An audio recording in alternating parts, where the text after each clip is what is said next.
Beyond the headlines. This is World Insight.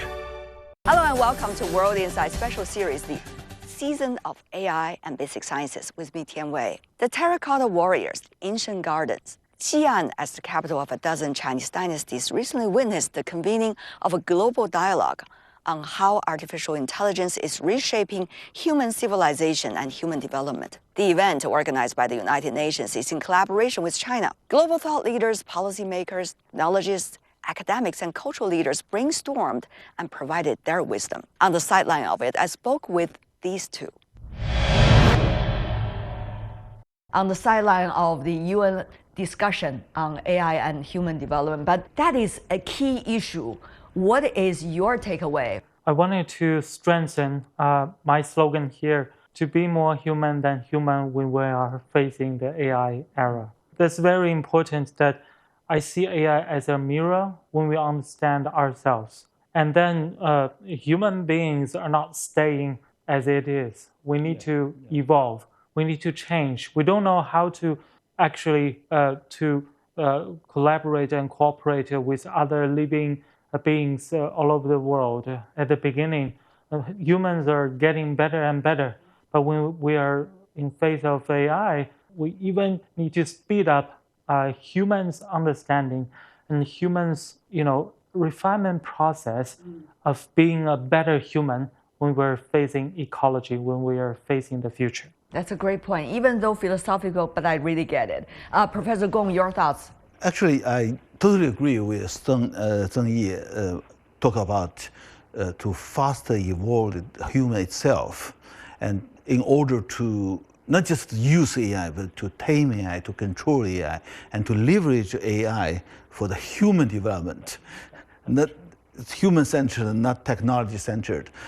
That's exactly what I want to say. Well, you want to so-called control AI to make sure you can manage it, but the speed of AI capacity is really fast developing. Sure. And therefore we are in an urgency, if not left behind already. So what about the to-do list right now with the urgency? I think the first thing is capacity building. Capacity building, not just to build the capability to use AI, but to control AI. So to tell people to recognize the risk embedded come along with AI, and to learn how to take the assessment of the factual produced by AI, the logic, the scientific contents. So I would like to say at least 3 checks. First, the factual check. Second is scientific check. And the third is ethical check. And to verify that content produced by AI is really for the good of people and the planet. And second is standardization. Standardization is very, very important to ensure that technology meets the requirement of human being, meets the requirement of human development. So talking about standardization, a lot of work to do, but one thing I like to mention is that I call it green token standardization. What does that mean? That means the token should account for the carbon footprint, water footprint, and the warm footprint. And that guide AI to be green, and to guide to use AI greenly. The third one I like to mention is engineering. Because engineering is so important to ensure AI is safe from the beginning. So we have to pay more attention to the AI engineering, and to use the safety engineering developed 100 years to enlarge it, extend the safety engineering with AI, because the AI now, we talk about the AI plus manufacturing. So the previous safety engineering of manufacturing is not enough. We have to extend it into the AI age to meet the requirement of AI intelligent merged into different industrial sectors. So safety engineering should be upgraded into the intelligent safety engineering. Beautiful 3 points, love that. And Professor Zheng, what about your urgency list? I think my urgency list is really to use AI to strengthen my connection as a father to my girl. I think that's very important to the next generation. My girl likes fashion designing. She actually draw many dresses herself, but she never actually wear on the dresses that she designed. So as an AI professor, I got a little bit help on that. So when you see that her design is virtually on her body, and she is actually dancing within the video, dress with that dresses. That's the moment that ties my profession together with my role as a father to realize not my dream, but her dreams. So I think it's really important to get to know that our generation has to push forward the development of AI to help the next generation for their development. Exactly. We have seen a lot of talks about technologies, for example, AI capacities. Also, great discussions on AI governance, which China certainly leads the way in many parts of the world. And also AI for science, and the list goes on. And yet, when it comes to AI and human development, this seems to be another grand new angle that we can bring a lot of different discussions together. On that prospect, can you share with us briefly your thoughts, Professor Zhang? Let me argue here, the purpose of developing AI is never to replace human beings. The purpose is to flourish the human development. So bear that in mind, that for future development of AI, to develop the human society is our ultimate goal. Right. Not the other way around. Thank you, Professor Gong. I think AI and human development means, for me, is that leverage AI to enlarge the choices, the freedom of human, and to enhance the capability of human, and to harmonize the human development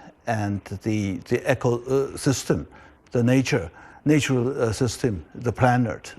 Thank you so much for your contribution. I feel really energized as a result. Thank you. Thank you. Appreciate it. Thank you. Thank you. Earlier, at the International Congress of Basic Sciences, I also sat down with two young scholars working at the forefront of artificial intelligence about the rapid development of AI and the sharing of knowledge and technology, and the growing competition surrounding it. You see, the frontier models in the United States, some of the prices actually are dropping even to free of charge. You also hear news coming from China. Some of the leading open source models, the price is going up a little bit when it comes to charge of fees for the customers. What is going on here, Rex? I think it's a good thing to see that this is an active area that the people work on, and there is competition, and it's a market. People adjust prices by supply, demand, and other factors. Like a lot of models previously in the U.S. were kind of way too expensive. A million tokens cost like $50 in output, and it's just not sustainable, and prevents people from trying out agents in a lot of real-world scenarios. And lowering price, for sure helps people with experimenting or applying agentic workflows to areas that they haven't explored yet. So I think it's generally good, and it's it's kind of like a market, right? It shows that these companies are competing with each other. They adjusting prices so that they remain competitive. Basically, people are looking at this chart, right? Like one axis is kind of the price, and the other axis is their performance. Then we'll find the Pareto frontier. I think that's generally the approach, and people are using cheaper and more expensive models for different purposes. So I think it's good to see this kind of dynamic. Some of these large language model companies are going public. So is it really the latest news as a result of competition, or as a result of hyping before IPOs? That's such a great point. When we think a product is free, perhaps in that case, something is being used from us, the users, such as our data, or basically having people more familiar with these models. And when they have an IPO, it will be an easier process, perhaps, for them. And in addition to that, there are also advertisements being integrated into these models. So again, is it really free? what does free mean in this context? And exactly as Rex mentioned, depending on capabilities and performance, there are different options. So having options is useful, but being able to understand what exactly are the options, what are the trade-offs, and why is this happening might help people make more informed decisions about what kind of models they are using and why we are witnessing such differences in pricing. But there's another question related to this because the open source and open weight, they earlier almost pretty much are free of charge. But the frontier models where we see mostly in the United States at this moment are relatively much more expensive than, let's just say, the open source and open weight models. How should we understand this debate about open weight, open source vis-a-vis closed source frontier models? When it's open weight, and if we don't understand what the training data is, what does that exactly mean? How open source is that? Or do we need access to the entire training data set? When it's open source, can we analyze the training data set? That might not be feasible with the current methods that we have, especially when it comes to data analysis. And when we look at proprietary models, they have more post-training approaches, and we don't know what kind of scaffolding might be happening, leading to better performance. But at the same time, using these models, training them is very expensive. These things have environmental impact. They require lots of resources. So they are not free if we have more understanding of both environmental impacts and their costs. I guess trade-offs can be better analyzed, but open source is always needed for science. Yeah, go to you, Rex, on that. I believe that most people in academia would kind of support open source developments, right? And currently, China is kind of leading in that aspect, and we do benefit a lot from this, right? Because like when people open source, we can inspect their architecture, we can inspect like weights and cache. So these things are very important for like explainability purposes, understanding the model behavior, and doing some adversarial testing for safety kind of thing. Like there are a lot of things we can do, and whereas in closed source model, it's really hard to do anything like other than just looking at tokens and doing prompts. So I'm kind of a believer that in the next few years, as the technology gets more mature and people know more about this field, and there will be more things that are open, right? Not only data, not only model, but also like the training processes, parameters. A lot of things will be kind of open, right? And I think this is a world where like everyone will benefit. At this point, we see some very different approaches. Like Europe just put out the AI Act, a watered down version so far, but still quite controversy. Meanwhile, you also see China has been building the AI safety standards and rules and regulations over the past few years, starting from its own perspectives. And you also see the US doing a very different approach. Earlier, Democrat administration trying to suggest, oh, this is what we need to do.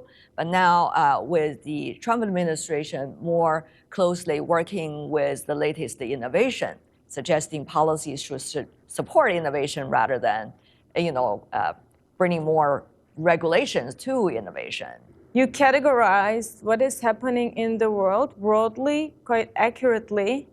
There is the EU AI Act, and because of that, people get more information about what the models might be doing, what the limitations might be. Stakeholders get more information about this as well, and there are open policy discussions.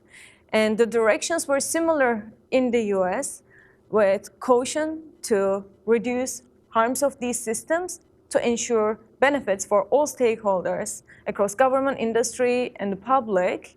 And that conversation has changed to focus more on accelerated innovation with concerns that policy might hinder innovation. It is not clear whether safety and security considerations will actually reduce innovation. We don't have evidence about that. And accordingly, right now, due to lack of certain guardrails, we see the harms of AI manifesting across young teenagers, individuals, and so on, because certain moderations are not exactly taking place or they have not been standardized, but in the past there was significant focus on having standards for potentially harmful uses of AI.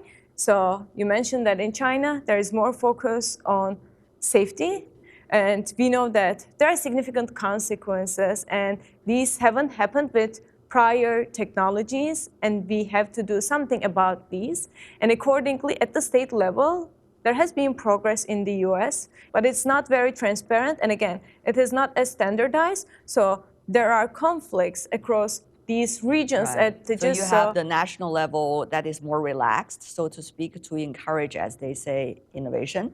At the local level, for example, at the state level, they have very different rules, and these are not correlating with one another. The business is confused. What shall I do on this state and in that other state? And the public also, because everybody is traveling around. That's also interesting.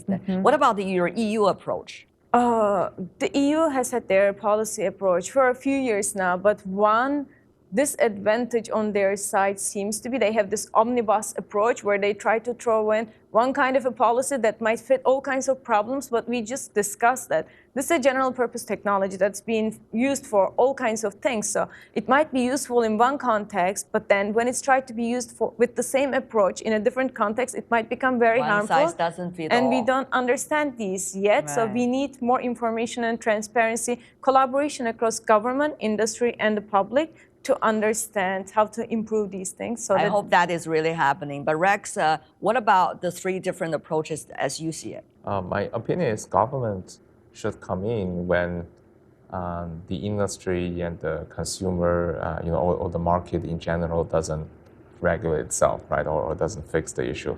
But the point is, can industry regulate themselves? Do you think they can, or they are willing to?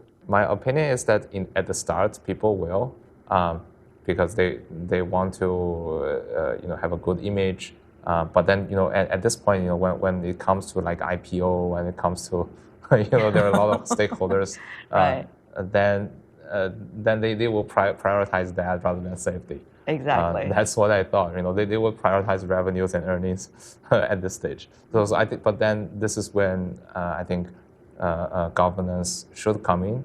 To say like there is a minimum standard that you have to meet before you and these standards better be similar to one another, otherwise the business is going to be very confused. It's hard. Yeah, it's hard. Different states can have different regulations. My personal opinion is yes, because it reflects the needs of the people, right?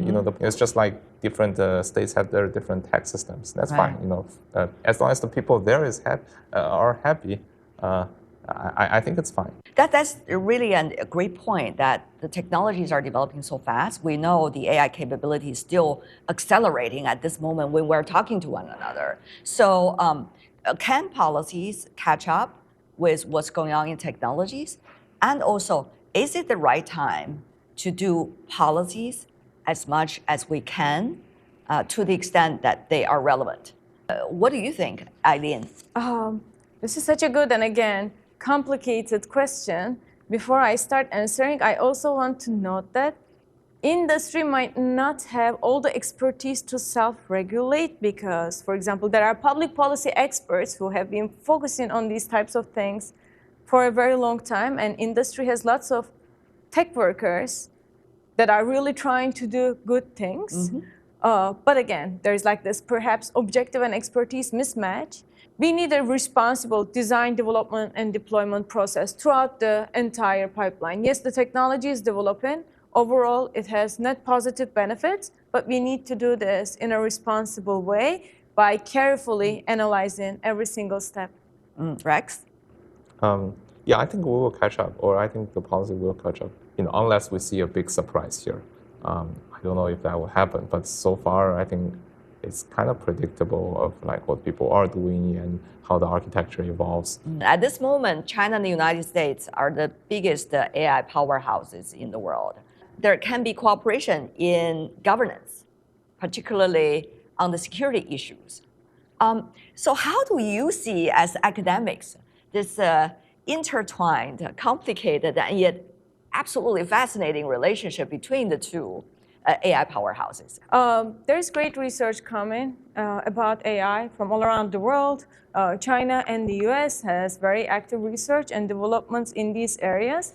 And we also have to recognize that people from all around the world use models that have been developed in China or in the US. And again, these are general purpose models, and they have risks and benefits for everyone involved, including the governments.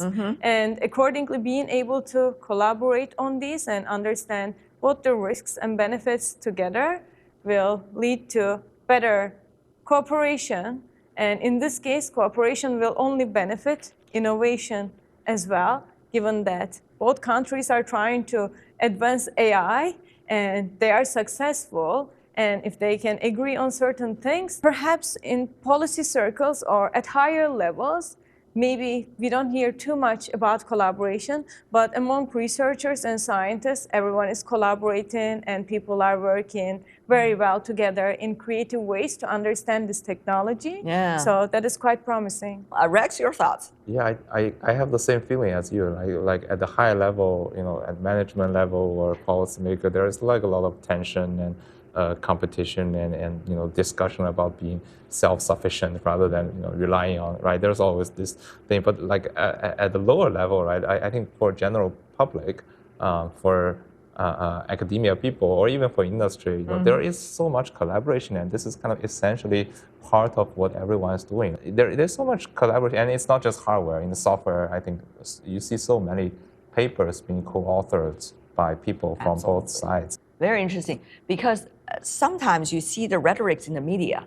It's actually so different from the reality, what is going on there. Having said that, though, recently, the media has been hyping about distillation, so to speak.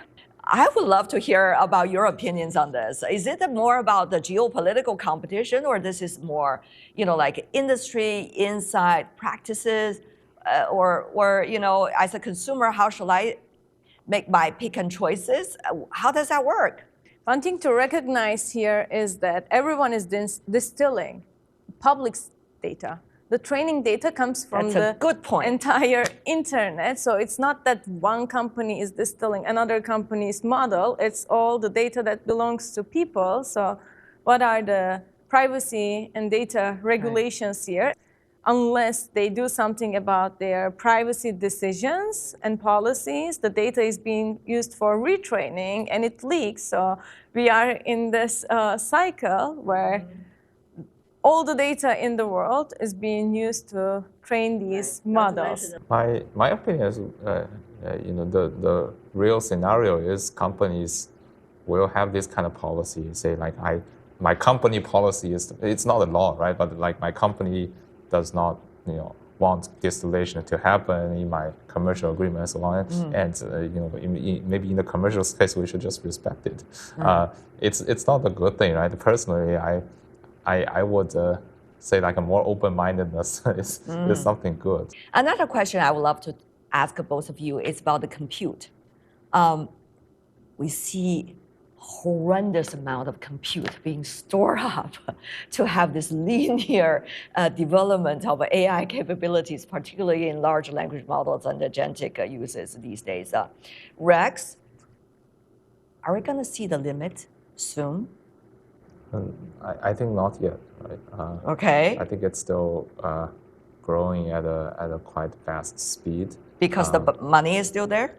Money, but then also the demand from people, from company, right? I think everyone is just looking at these reports from the hyperscalers, right? So that's the most important signal. And what we see so far is that they are making revenue, and at the same time they're spending like I don't know, 200 billion. On the improving of efficiency, I would like to go to you, Rex.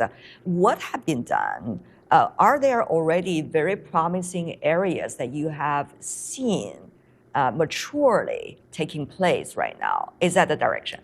Yeah, I think efficiency is getting improved at different levels of the model training hierarchy. We have people working on like efficiency in like chip making, introducing AI to making more efficiently develop chips, right? And then we see people making very efficient kernels. That's a little bit higher level, right?